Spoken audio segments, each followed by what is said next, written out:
Good morning. Welcome to our assembly this morning. Welcome to those who've joined us before, and welcome also to those who are joining us for the first time.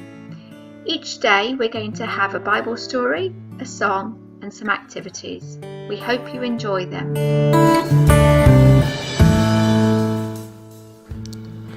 Before leaving for university, my friends and I had a big goodbye party. We knew we'd see each other at Christmas, but there was a whole 12 weeks until then. We took so many photos together that evening, we laughed and we shared memories of all the times we'd spent together over the last 7 or so years. Even though we knew we'd see each other again soon, we also knew things wouldn't be the same. We wouldn't have seen each other for every single day. When it was time to leave, there were lots of hugs and lots of tears. And then when the Christmas holidays came, we were all so excited to get together, and we couldn't wait to see each other and catch up on everything that had happened over the last 12 weeks. Good morning from Mrs. K. Today's story is the story of what happened the very first Easter. It can be found in the Bible, in the Gospels.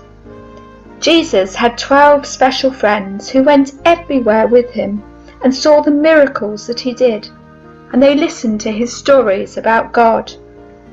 One day, Jesus had a special goodbye meal with them, and he said, "It will soon be time for me to go away, but first some sad things will happen, but I will come back." Jesus went into the Garden of Gethsemane to pray. He knew it was time for him to die on the cross. And then the soldiers came to get him. They had torches and clubs and sticks. They were very frightening. And right in front was Judas, who had been one of Jesus' friends. Judas crept up to Jesus and kissed him on the cheek. "This is the man you want," said Judas. "Arrest him." Jesus looked very sad. His friends were scared and most of them ran away. The soldiers beat Jesus. They hit him hard. They took away his clothes and put an old robe around his shoulders and a crown of thorns on his head. They called him names and made fun of him. "So you think you're a king?" they laughed. "Well, look at you now." Jesus never said a word. His body hurt. His heart was breaking. But he still never said a word.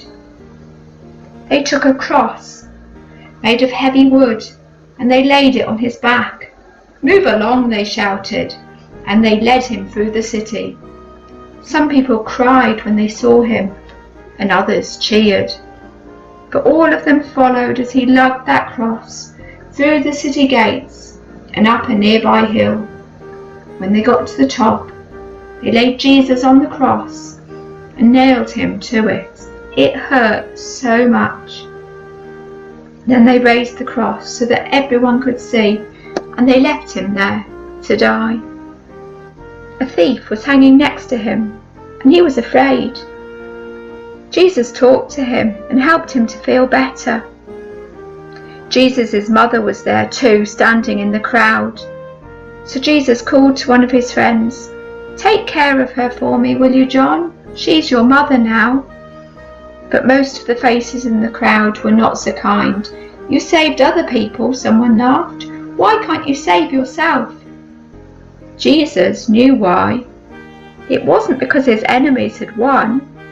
It was because God wanted him there to take away all the bad things anyone had ever done. And soon the sky grew dark and the earth shook.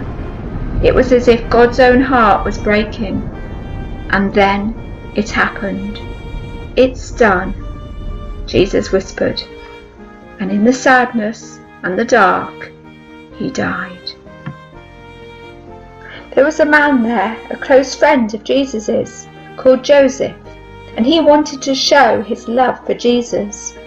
So he bravely went to ask Pilate if he could lay Jesus in his tomb nearby, and Pilate agreed.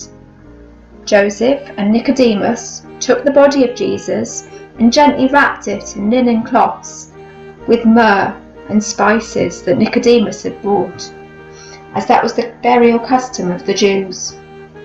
Mary watched as the two men rolled a heavy stone over the door to seal it shut.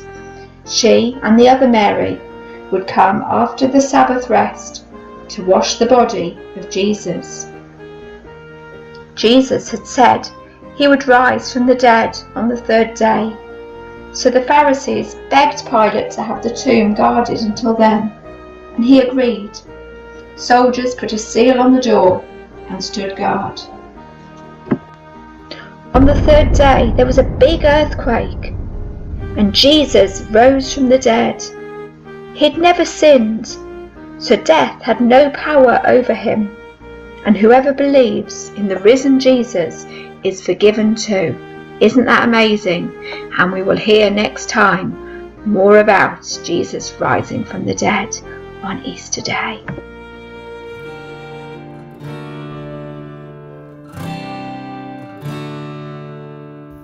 So today we've been thinking about the fact that Jesus died and rose again for us so that we could be forgiven. So what I've done is I've drawn a picture of a butterfly. Now butterflies start off as caterpillars and they change into beautiful butterflies. In the same way we can change too. And I have written on my picture of a butterfly a prayer to God, thanking him that he died and rose again. So, I'm going to pray now. Dear God, thank you that you died and rose again so that we could be forgiven of all the wrong things that we've done. Amen.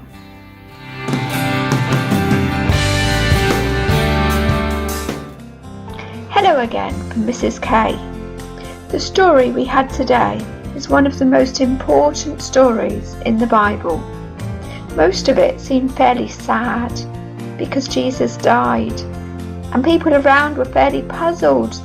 They thought, this amazing Jesus, he's our best friend, and now he's taken from us in a really horrible way, in a really painful way. But that wasn't the end, and as we said at the end of the story, we'll hear some more next time about when Jesus rose from the dead. Jesus dying on the cross was very important. We've all done wrong things, whether we've told a lie, whether we've hurt people, lots of things, even if they're just little. They're things that we shouldn't be doing. But Jesus died on the cross for the wrong things that all of us have done, including me. He died so that if we say sorry and we turn to Jesus, we can be forgiven from those wrong things, and we can be friends with Jesus, and we can be free with other people and move on from those bad things. Isn't that great? Have a good week.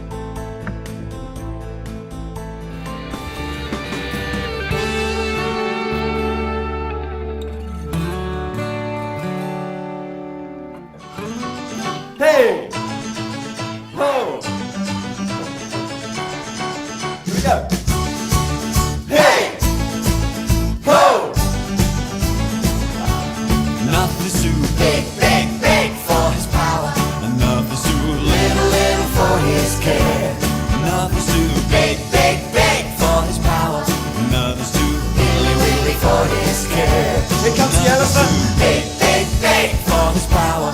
Nothing's too incy, wincy for his care. And here comes the bus. Nothing's too big, big, big for his power. Nothing's too teeny, weeny for his care. He is God of the big, God of the little, God of the stuff, somewhere in the middle. The king of moving mountains loves you more than you will ever know. Nothing's too big, nothing's too big, big, big for his power. Nothing's too little, little for his care.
ready?